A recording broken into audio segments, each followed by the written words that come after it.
अब ऐश्वर्या, राजस्थान विधानसभा का सत्र बताइएगा। आज के दिन भी कई अहम मुद्दे उठाए गए, फिर उन पर जवाब भी दिया गया। अब ये भी जानकारी है कि मुख्यमंत्री भजनलाल शर्मा भी जवाब देंगे, बताएंगे पूरा तरह से आज का दिन कैसा रहा, अब आगे क्या होना है आज के दिन में। सबसे बड़ी बात यह है कि आज मुख्यमंत्री के जवाब की सभी को प्रतीक्षा है। कुछ घोषणाओं को लेकर सभी को प्रतीक्षा है। कई लोग अपनी डिमांड्स भी रखते हैं, मुख्यमंत्री से जाकर मिलकर आते हैं या फिर सदन में अपनी बातें रखते हैं। तो ऐसे में जब मुख्यमंत्री का जवाब आएगा उसमें कई लोग उम्मीद लगाकर बैठे हैं।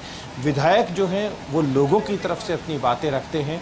हमारे साथ सत्ता पक्ष के विधायक हमीर सिंह भायल मौजूद हैं, हम उनसे बातचीत करते हैं। क्या लगता है आज मुख्यमंत्री कुछ घोषणाएं कर सकते हैं, कुछ दे सकते हैं, सौगातें बजट में जैसे दी? आपने देखा होगा हर साल का बजट तो आता ही है, सरकारें कोई रही हो, परंतु इस वर्ष का जो बजट था उसको आगामी दीर्घकालीन योजना के साथ में जोड़कर ऐसा बजट, स्टार्टिंग में ऐसा बजट जो 5 साल में क्रियान्वित करने के लिए ऐसा बजट फर्स्ट बार आया है।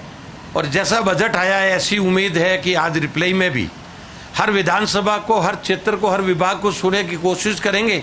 और मैं आशा और उम्मीद के साथ कह सकता हूं कि जैसा बजट दिया है उसके आधार पर ही अभी भी नई कई घोषणाएं भी होने की संभावना है और वो क्रियान्वित भी होगा। अभी शंकरलाल मेघवाल जो प्रकरण है वो थावरचंद ने उठाया, उसे लेकर थोड़ी देर शोर शराबा भी किया बीजेपी के विधायकों ने।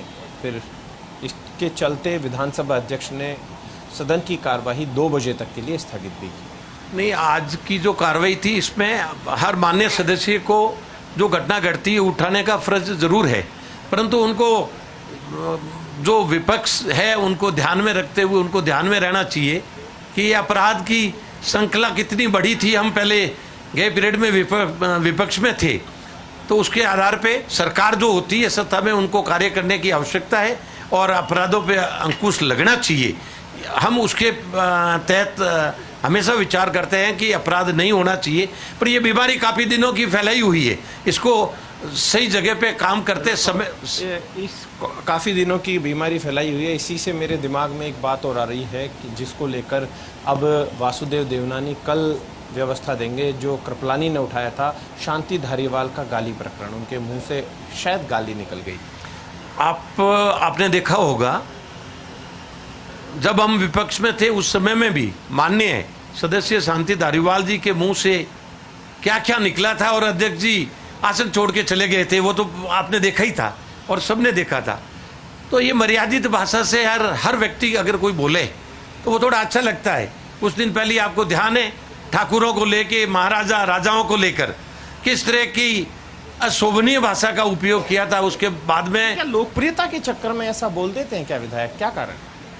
ये समझ में नहीं आ रहा। मेरे ख्याल से लोकप्रियता घटती मुझे तो नज़र वो आ रही है कि आपकी मर्यादित भाषा नहीं होगी तो लोग भी, सुनने वाले भी तो विचार करेंगे कि आप खुद, जनता ने आपको सुनकर भेजा है और इस विचार पे आपकी। आप बाड़मेर एरिया से हैं। जैसलमेर का एक बड़ा प्रकरण उठाया था ज़मीन वाला, और बड़ा मुद्दा छोटू सिंह भाटी ने उठाया। प्रकरण क्या है?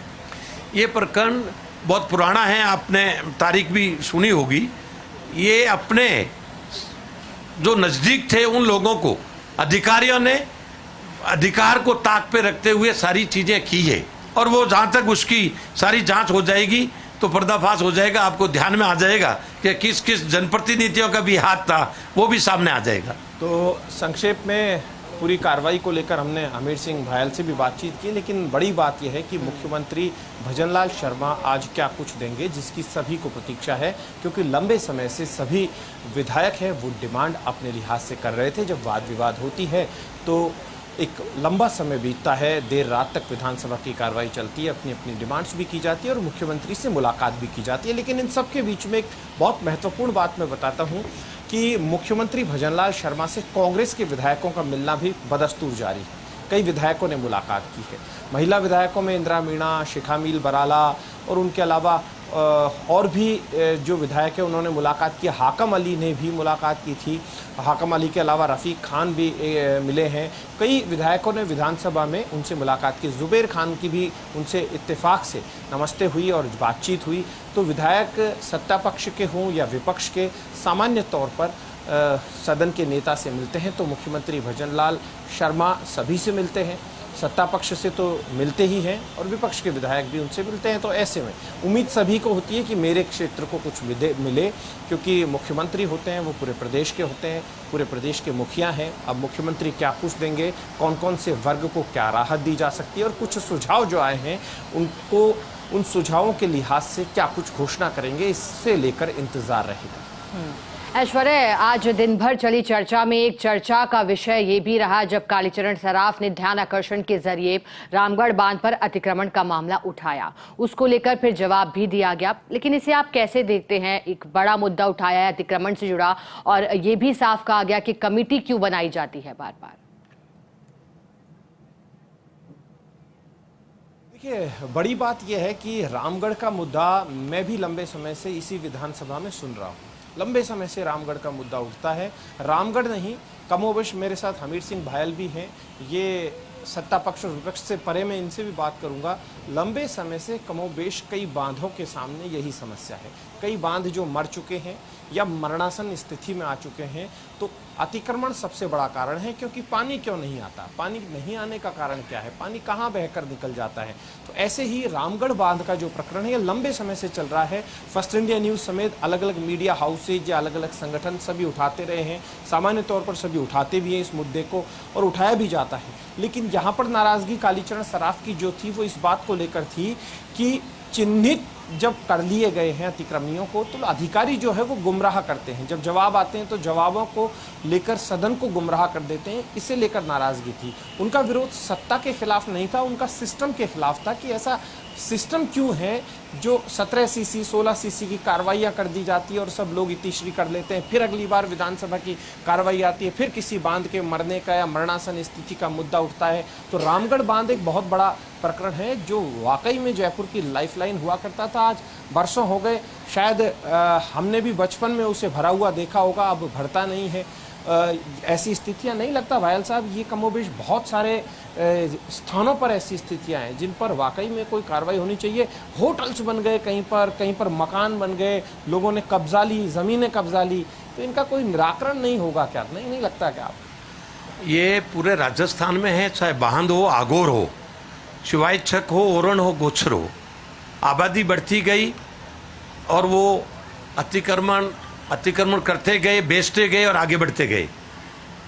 मैं कह रहा हूँ इसमें कोई पार्टी की बात नहीं है, पर सरकारों ने ध्यान नहीं दिया, जनप्रतिनिधियों ने भी नहीं दिया और अधिकारियों ने भी नहीं दिया। तो ये एक स्थिति ऐसी बढ़ गई पूरे राजस्थान में, कोई विधानसभा या कोई तहसील अछूती नहीं है ये ध्यान नहीं देने की वजह से। पर ये समय रहते मेरा व्यक्तिगत विचार है कि इसको अभी भी जो वास्तव में अतिक्रमण है उसको हटाने के लिए प्रक्रिया होनी चाहिए और जो बसे हुए हैं उनको या कोई न कोई जमीन खरीद कर अगर ओरन हो या गोचर या सुवाई से कर दी जाती है तो उनको रहने के लिए भी देनी चाहिए। ऐसा कोई सिस्टम डेवलप होना चाहिए। एक तो इतना बड़ा मामला था जिसका मैं यहाँ जिक्र करूँगा, वो था थाना गाजी और उसके आसपास की ज़मीन का मुद्दा। वो पिछली सरकार में जब अशोक गहलोत सरकार थी तो विपक्ष ने, ये लोग सब जब विपक्ष में थे, इन्होंने उठाया था। उस वक्त मुझे याद है वहाँ पर कलेक्टर जितेंद्र सोनी चले गए थे, फिर वो जितेंद्र सोनी भी वहाँ से आ गए थे। जब सारा प्रकरण मुझे याद आता है कि उसमें, उस पूरे प्रकरण में जो मैंने ज्ञापन देखे थे उसमें RS अधिकारी तक के नाम थे, कई बड़े बड़े लोगों के नाम थे। वो मुद्दा भी काफ़ी, इस तरीके के मुद्दे, बहुत सारे मुद्दे। मैं आपको बाड़मेर का बताऊंगा कि बाड़मेर में भी मैं 5 साल का किसी का नाम तो नहीं लूँगा, पर उस समय में रिफाइनरी के पास में ऐसे ऐसे कारणों में और ऐसे ऐसे कार्य हुए, अगर उसकी जांच करके ऐसे ही तथ्य खोले जाए तो ये सफ़ेद पोस्ट का भी हालत ख़राब हो जाएगी और अधिकारी भी वहाँ नहीं रह पाएंगे और खुलनी चाहिए। और ये एक सत्यता है कि राजस्थान में अतिक्रमण की बाढ़ सी आई हुई है, इसको रोकने के लिए कोई तथ्यात्मक बिल्कुल अतिक्रमण को लेकर ऐश्वर्या ध्यान आकर्षित किया गया, लेकिन